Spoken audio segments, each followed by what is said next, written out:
তো এই যে আপনাকে ইকোনমিক এক্সপ্লয়টেশন দেখালাম যে তাদের লোক বাংলাদেশে চাকরি করছে বিনা বাধায়, কিন্তু আমাদের একজন ক্রিকেটার তাদের দেশে খেলতে পারবে না। এবং তারা যে যুক্তি দেখালো সেটা সম্পূর্ণ মিথ্যা। কি এই দেশে সংখ্যালঘুদের উপর অত্যাচার হচ্ছে? প্রথমত এই দেশে সংখ্যালঘুদের উপরে কোনো অত্যাচার হচ্ছে না।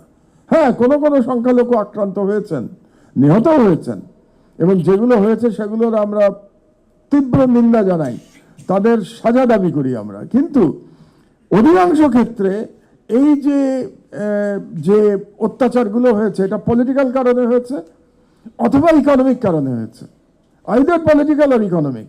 খুব কম ক্ষেত্রেই এটা ধর্মের কারণে হয়েছে, বিচ্ছিন্ন একটা দুটো ঘটনা হতে পারে, কিন্তু এটা গেল একটা। দ্বিতীয় হচ্ছে, এরকম একটা দুটো বিচ্ছিন্ন ঘটনার জন্য বলার কোনো মরাল রাইট ইন্ডিয়ার নাই।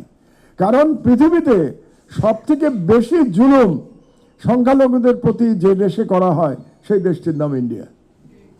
তো যে দেশে, এবং ওই দেশে যারা সরকার আছে সেই সরকার টিকেই আছে মুসলিম হেইটের মাধ্যমে। তাদের যে পলিটিক্যাল ন্যারেটিভ, সেই ন্যারেটিভের প্রধান বক্তব্যটাই হচ্ছে মুসলমানদের প্রতি ঘৃণা ছড়ানো।